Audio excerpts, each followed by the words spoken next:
Okay, this is the entrance to our house.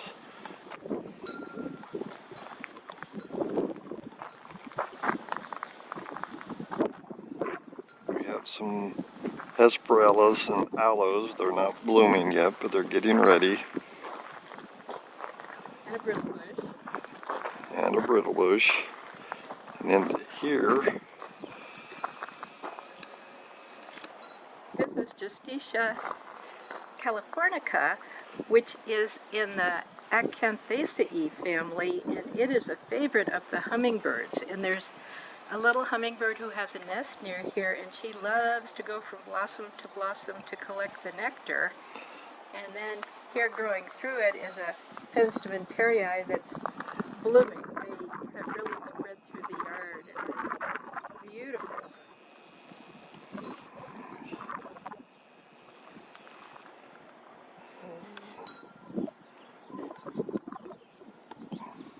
the big plant. Oh, well, okay, here, did you want me to narrate? Yeah. Okay, the big plant with the blue-gray leaves is a Texas Ranger, Leucophyllum frutescens, and it becomes covered with lavender blossoms, and it is a Texas plant, as you can tell from the name. And then next to that, Charlie will have to help me with it, but it's an abutilon. Is it perryi or palmeri? Okay, palmeri. So this is the one that has the kind of yellow-orange flowers that are very showy. It does seem to be frost sensitive. And there is, behind it is a Puntia engelmannii, Engelmann's prickly pear, which seems to be the most common prickly pear in this area. Okay.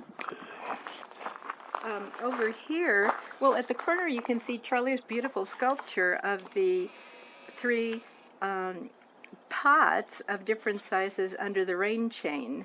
And Nicole Trichel's husband, Steve Morgan, told Charlie that it would be a good idea to do that under the rain chain, but he just mentioned one pot, but Charlie decided to make it even more artistic looking with the three pots. And right behind, oh, okay, then going toward the front, you can see there's a Dahlia pulchra. And that seems to be one of the most common ones that we see in this area. It occurs here in the lower mountains, and the blooms are just beautiful, and the pollinators go nuts over it. We have several species of dahlia in this area. I call it dahlia because it's not a dahlia. And here's the Encelia farinosa, which is brittle bush, is the common name. And all of a sudden they've started blooming. They're frost sensitive too. Behind that is a Dazzlerian wheeleri, desert spoon, and then growing right in front of the brick steps is Dahlia multiradiata, desert marigold, and those have really come up on their own. They're wonderful. The desert willow is deciduous and it's still bare.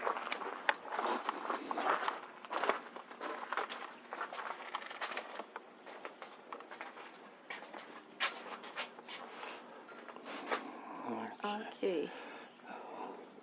The dogweed. Oh, yeah.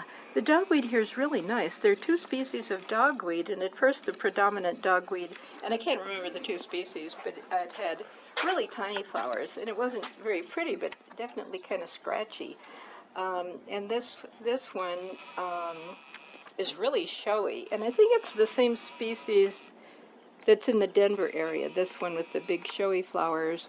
And also we have lupins blooming here. This is an annual lupin, and it's Lupinus sparsiflorus. I can't remember if it has a common name. And there are always plants trying to grow through the cracks, and right next to the brick walk is It looks like another Engelmann prickly pear, or is I that? think so. I don't know. And Charlie improved the brick walkway. He kind of redid it and made it more of a curving walkway and put these nice little saltillo or tiles. Oh, I'm blanking out on the names of those kind of tiles. But anyway, he put the pretty Mexican tiles there to give it some color, and he did that on the house too. I mean, he's done so many different things here. Oh, also, I don't know if you can focus in, Charlie, but there are chia there that were just recently planted. Chia, and I don't know the specific epithet, but they're in the mint family, and you guys probably know that one. There's a butterfly. Oops, it just flew out of the, well, it's going by. Anyway, lots of butterflies here this year because of the summer monsoon.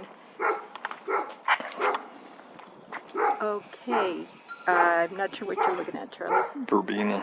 Oh, okay, verbena, which is now, what, glandularia?